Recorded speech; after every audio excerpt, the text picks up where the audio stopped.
신앙 고백 중에서 베드로의 고백처럼 아름다운 신앙 고백은 없을 겁니다. 주는 그리스도시요 살아계신 하나님의 아들이십니다. 베드로의 이 고백을 들은 주님께서는 가장 크게 기뻐하시면서 말씀하셨습니다. 바요나 시몬아, 내가 복이 있도다. 이를 내게 알게 하니는 혈육이 아니요 하늘에 계신 내 아버지시니라. 그리고 예수님께서 또 말씀하셨습니다. 너는 베드로라. 내가 이 반석 위에, 이 고백 위에 내 교회를 세우리니 음부의 권세가 이기지 못하리라. 베드로가 얼마나 기뻤을까요? 그런데 그 고백이 절망으로 바뀌는 데는 얼마 걸리지 않았습니다. 주님께서 그때부터 점점 이상한, 이해하기 어려운 말씀을 하시는 겁니다. 20절 말씀에 보면 제자들에게 경고하사 자기가 그리스도인 것을 아무에게도 이르지 말라고 말씀하셨습니다. 제자들은 선뜻 납득이 되지 않았습니다. 우리가 이제야 이스라엘의 소망이요 이 민족을 구원해 줄 메시아를 만났는데 이 기쁜 소식을 전하지 말라고요? 제자들은 이해가 되지 않았습니다. 여러분들은 이해가 되십니까? 이때로부터 베드로가 주는 그리스도시요 살아계신 하나님의 아들입니다라는 고백을 한 때로부터 주님께서는 공개적으로 고난과 십자가와 부활이라는 복음의 핵심을 밝히 알려주셨습니다. 베드로의 신앙 고백에 찬물을 확 끼얹는 충격적인 사실을 말씀하신 겁니다. 그리고 십자가에 달려 돌아가시기 전까지 두 번 더 말씀을 하셨습니다. 예수님께서 어떤 분이신지를 밝히고 난 후에 예수님께서 이 세상에 왜 오셨는지를 밝히 말씀하시는 겁니다. 왜냐하면 이 두 가지는 하나이기 때문에 그렇습니다. 예수님께서는 이제부터는 드러내놓고 말씀하시는 겁니다. 그럼 왜 하필 지금부터 말씀하시는 것일까요? 첫째로는 지금이 바로 하나님의 때이기 때문에 그렇습니다. 두 번째로는 바른 신앙의 고백을 한 성도만이 예수님이 하시고자 하는 일을 이해할 수 있기 때문에 그렇습니다. 복음에서 가장 중요한, 아니 성경 말씀에서 가장 중요한 전환점이 바로 이 순간일 겁니다. 더 나아가 우주에서 가장 중요한 전환점이 바로 이 대목일 겁니다. 지금부터 예수님께서는 공생애를 마치시고 십자가를 향해서 본격적으로 걸음을 걸어가시는 순간입니다. 하나님의 때가 되었다는 말입니다. 지금까지 예수님의 사역은 수많은 대중을 향한 사역이었습니다. 그러나 이제부터는 예수님을 따르는 사람들을 향한 사역이 시작된 겁니다. 예수님께서는 자신을 따르는 사람들, 자신을 구주로 고백하는 사람들이 무엇을 바라봐야 되는지, 어떻게 살아야 되는지를 구체적으로 가르치기 시작한 것입니다. 그것이 바로 오늘 말씀이고 21절의 내용입니다. 많은 고난을 받고 죽임을 당하고 제3일에 살아나야 할 것을 비로소 나타내셨습니다. 나타냈다는 말은 가르쳤다는 뜻입니다. 예수님의 관심은 늘 따르는 무리를 훈련시키는 일에 있으셨습니다. 내용은 분명했습니다. 예수님께서는 반드시 고난을 당하고 반드시 죽임을 당하고 반드시 부활하셔야 한다는 말입니다. 이 말은, 이 사건들은 있어도 되고 없어도 되는 사건이 아니라 반드시 있어야 되는 사건이라고 분명하게 공개적으로 말씀하시는 것입니다. 그래야만 예수님께서 십자가에 죽으실 때 놀라지 않을 겁니다. 그래야만 제자로서 살아갈 때 어떤 환경 속에서도 실족하지 않고 살아갈 수 있을 겁니다. 그래야만 성도로서 인생의 어떤 상황 속에서도 실족하지 않고 살아갈 수 있기 때문입니다. 우리는 멀리서 생각하고 바라보지만 당시 제자들의 심정은 어땠을까요? 충격입니다. 충격입니다. 이런 충격이 없습니다. 제자들의 귀에는 아무런 소리도 들리지 않았습니다. 왜냐하면 예수님께서 고난받으시고 죽으신다는 것은 생각할 수도 없는 일이었습니다. 아니, 제자들만이 아니라 그 시대의 유대인들 모두 그런 생각을 하지 않았습니다. 모든 사람이 승리의 메시아만 바라보았습니다. 모든 사람이 고난 없는 메시아만 바라보았습니다. 제자들은 예수님의 모습에서 충분히 그런 모습을 바라보고 지금까지 살아왔습니다. 병자를 고치시는 모습, 귀신을 내어 쫓는 모습, 그리고 무리를 걷는 모습. 그런데 이게 말이 됩니까? 자신들이 자신을 버리고 가정을 버리고 직장을 버리고 모든 것을 내려놓고 예수님을 따라왔는데 예수님께서 그 이유를 모르시지 않을 터인데 가슴이 턱 내려앉았습니다. 게다가 예수님께 고난과 죽음을 안겨다 주는 사람들이 당시에 명망 있는 정치, 종교적 지도자리라는 사실은 얼마나 큰 충격이었는지 모릅니다. 얼마나 큰 충격을 받았는지 베드로의 다음 행동을 보면 알 수 있습니다. 예수를 붙들고, 이 말은 곁으로 붙들었다는 말입니다. 강제로 붙들었다는 말입니다. 오늘 우리의 표현으로 하면 화장실 뒤로 데려갔다는 표현입니다. 그리고 항변합니다. 책망했다는 뜻이죠. 훈계하며 가르쳤다는 뜻입니다. 여러분, 누가 누구를 가르쳐야 된다는 말입니까? 누가 누구를 가르쳐야 된다는 말입니까? 뒤집어 보면 제자들이 얼마나 큰 충격을 받았는지를 짐작할 수 있는 장면입니다. 지금 누가 스승 같아 보입니까? 베드로가 스승 같아 보입니다. 여러분, 우리가 말씀을 바로 깨닫지 못하면 우리 신앙에도 이러한 일이 일어난다는 뜻이기도 합니다. 주여, 그리 마옵소서. 제가 이렇게 힘없이 읽었지만 이런 말일 겁니다. 주님, 제발 그런 소리는 하지 마세요. 이 말을 조금 더 피부에 와닿게 해석하면 이렇게 해석할 수 있습니다.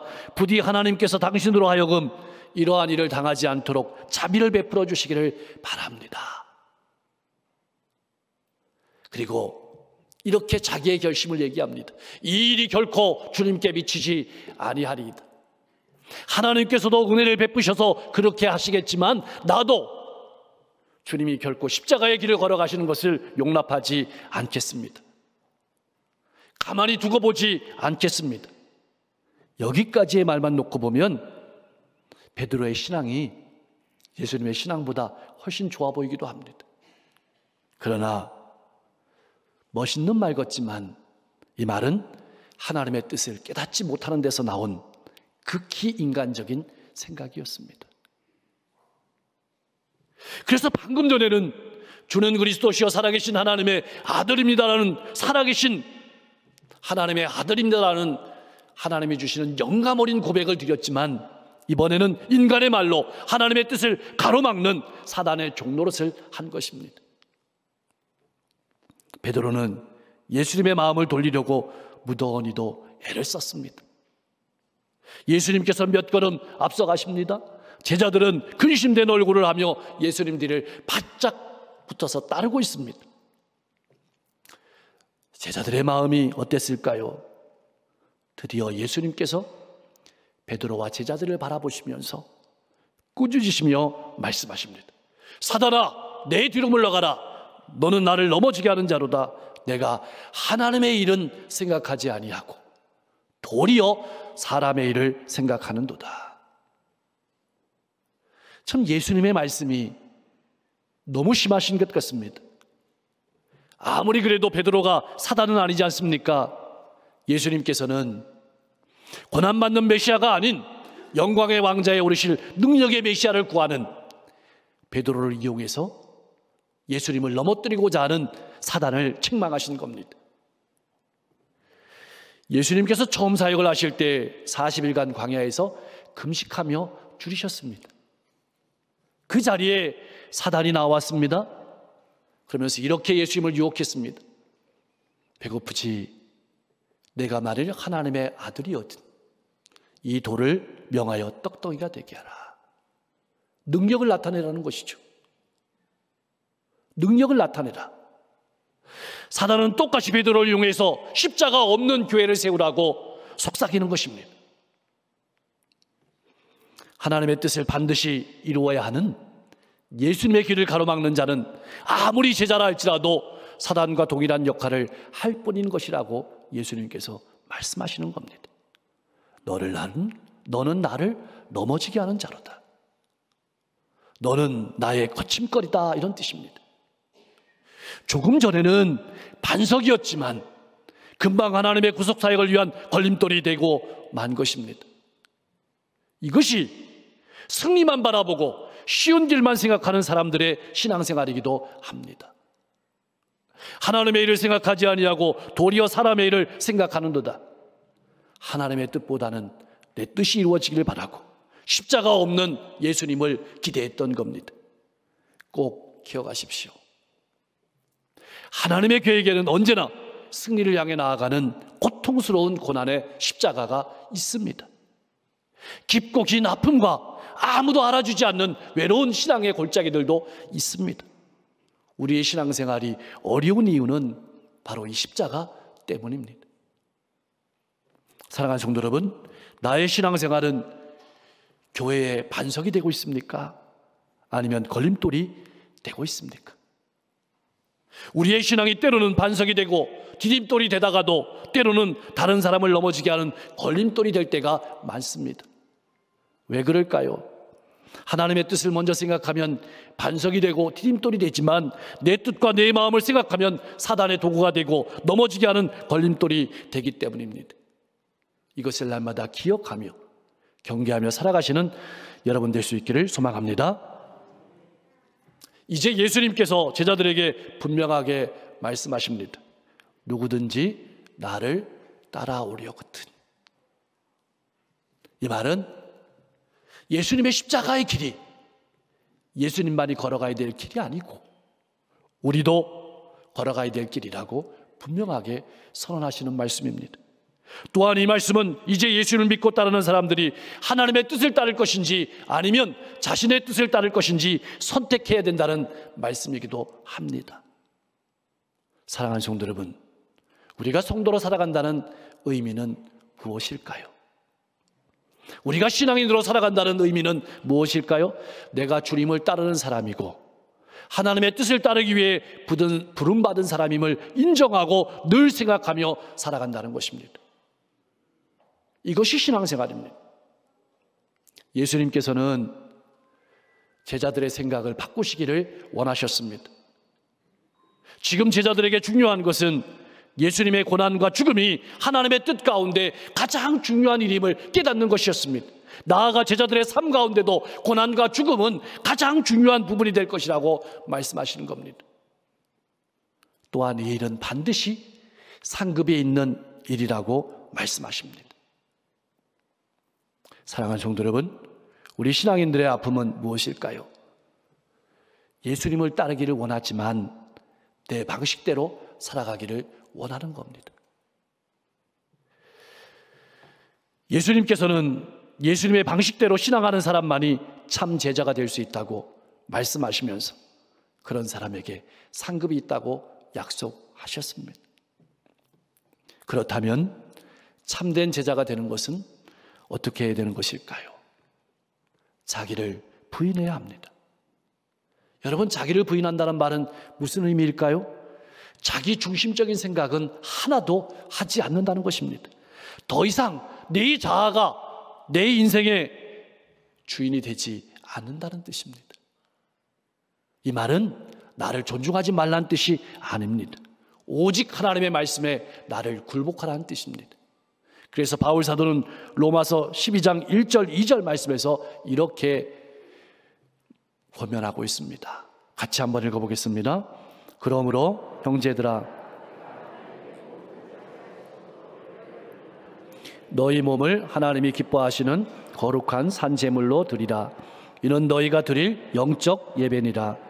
너희는 이 세대를 본받지 말고 오직 마음을 새롭게 함으로 변화를 받아 하나님의 선하시고 기뻐하시고 온전하신 뜻이 무엇인지 분별하도록 하라. 아멘. 쉬운 말로 하면 말씀이 가라면 가고 말씀이 서라면 서는 것이 신앙생활입니다. 그렇다면 십자가를 진다는 말은 무슨 의미일까요? 두 가지 의미가 있습니다. 첫째는 나의 이기적인 욕망과 야망에 대해서 죽는 겁니다. 그리고 두 번째로는 죽음의 자리까지도 예수님을 따른다는 것이 바로 십자가 진다는 겁니다. 오늘 본문 말씀에 살펴보면 세상의 방식으로, 다시 말하면 당시 유대인들이 생각하는 방식으로 살아가는 신앙이 아니라 그걸 포기함으로 일어나는 모든 불이익과 희생을 감수하는 겁니다. 그러면 쫓는다는 말은 무슨 말일까요? 예수님을 따른다는 것은 단순히 예수님의 뒤에 서서 걷는다는 의미가 아닙니다. 예수님처럼 자기 부정과 자기 희생의 길을 걸어간다는 것을 의미하는 겁니다. 그러므로 신앙은 어떤 교리를 믿는 것을 넘어서는 겁니다. 다시 말하면 예수님께서 보여주신 삶의 방식으로 살아간다는 것을 의미합니다. 오늘 우리 신앙인들의 아픔과 한국교회의 아픔은 예수님을 하나님의 아들 그리스도로 고백은 하고 있으면서도 내 뜻대로 살아가는 겁니다. 자기를 부인하고 자기 십자가를 지고 걸어가는 제자의 삶을 제대로 살아내지 못하기 때문입니다. 형식은 있는데 내용이 없는 것이 아픔입니다. 나의 삶은 어떻습니까? 알맹이가 있습니까? 껍데기만 있는 것은 아닙니까? 알맹이가 있으면 반석이 되지만 알맹이가 없으면 걸림돌이 되는 것입니다. 25절 말씀은 엄청난 역사를 우리에게 보여주고 있는 말씀이기도 합니다. 누구든지 제 목숨을 구원코자 하면 잃을 것이요. 여러분, 내 자신만을 위해 살고 애쓰는 삶을 살아가고 세상에서의 보상과 편안함만을 추구하며 살아간다면 눈으로 보기에는 얻는 것이 많지만 결국은 모든 것을 잃어버리게 된다. 영원한 생명을 잃어버리게 될 것이라고 말씀하는 겁니다. 반대로 예수님을 따르는 삶을 살고 예수님을 위하여 목숨을 버리면 자기를 부인하고 자기 십자가를 쥐고 예수님을 따라가면 영원한 생명을 얻게 될 것이라고 말씀하는 겁니다. 신앙생활은 정확하게 이 역설 가운데 서 있습니다. 26절은 우리에게 무엇이 현명한 행동인지를 일깨우는 말씀입니다. 같이 한번 읽어보겠습니다. 사람이 만일 온 천하를 얻고도 제 목숨을 잃으면 무엇이 유익하리요? 사람이 무엇을 주고 제 목숨을 바꾸겠느냐? 아멘. 여러분, 아무리 많이 돈을 주고 권력과 명예를 준다 할지라도 자기 목숨에 비하면 아무런 가치가 없는 것들이 이 세상에 주는 것들입니다. 온 천하와 같은 부귀영화도 내 생명이 있고 난 후에야 있어야 되는 것들이 아닙니까? 마찬가지입니다. 먼저 영생을 얻는 유일한 길은 예수님을 따르는 그것이 현명한 행동이고 선택임을 말씀해 주고 있는 것입니다. 영원한 생명을 잃어버린다면 우리가 가지고 있는 세상의 부귀영화가 무슨 소용이 있겠습니까? 예수님께서 이 땅에 오실 때에는 자신을 비우고 낮추셨습니다. 말 구이로 오셨고 머리 둘 곳이 없이 살아가셨습니다. 그러나 다시 오실 때는 아버지의 영광으로 천사들과 함께 올 것입니다. 그때는 우리가 어떤 삶을 살았는지, 주님을 따르는 삶을 살았는지 나를 따르는 삶을 살았는지가 판가름 나게 될 것입니다. 그때 생명과 상급을 모두 받아 누릴 수 있는 우리 성도님들 되시기를 주님의 이름으로 간절히 축원합니다. 사랑하는 성도 여러분, 오늘 본문 말씀은 우리에게 무엇을 말씀하고 싶으신 것일까요? 자, 성도란 어떤 존재이고, 성도란 어떤 삶을 살아야 하고, 성도의 소망이 무엇인지를 말씀하고 싶으신 겁니다. 성도란 어떤 존재이고, 어떤 삶을 살아야 하고, 어떤 소망이 있는지를 우리에게 분명하게 말씀하고 싶으신 것입니다. 이 말씀이 우리 신앙생활의 터닝포인트가 되기를 원하시는 말씀입니다. 오늘 말씀을 정리합니다. 첫째로, 성도는 현실의 축복과 이익만을 쫓아 예수님을 섬기는 사람이 아닙니다. 예수님의 방식대로 살아가는 사람입니다. 오른뺨을 치는 자에게 왼뺨을 들이대고, 속옷을 달라는 자에게 겉옷까지도 내어주고, 억지로 오리를 가고자 하는 자에게 심리까지도 동행하는 삶이 예수님의 삶의 방식입니다. 두 번째로는 나를 부인하고 십자가 지는 성도님들 되시기를 소망합니다. 십자가를 진다는 말은 그리 쉬운 말이 아닙니다.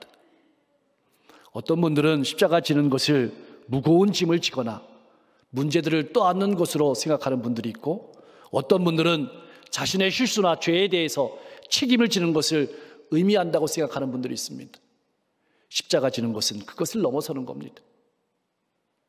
십자가를 진다는 것은 예수님처럼 살아가는 방식 때문에 내가 가정이나 세상에서 손해보이기도 하고, 불이익을 당하기도 하고, 모욕을 당하기도 하고, 희생을 당하기도 하는 거지만, 그것을 감수하며 살아가는 것이 십자가 지는 삶입니다.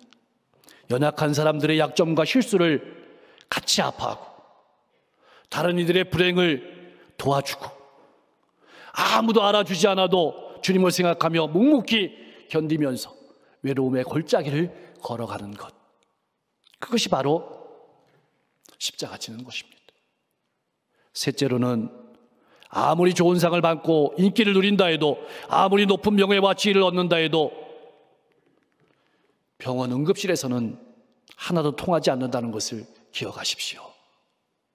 여러분은 무엇을 얻기 위해 그토록 노력하고 있습니까? 잠 안 자고 희생하고 있습니까? 단순히 여러분 자아를 만족하기 위한 것은 아닙니까? 지금 내가 소유한 것들이 가족이나 이웃, 그리고 하나님과의 관계를 희생시킨 대가로 얻은 것은 아닙니까? 온 세상을 얻었지만 하나님 나라를 잃어버린다면 그 모든 것이 무슨 소용이 있겠습니까? 사랑하는 성도 여러분, 예수님의 방식대로 아무도 알아주지 않아도 묵묵히 주님을 나타내며 살아가시다가 주님이 다시 오실 때 남는 것이 있는 인생, 면류관을 얻는 인생이 되실 수 있기를 주님의 이름으로 간절히 축원합니다.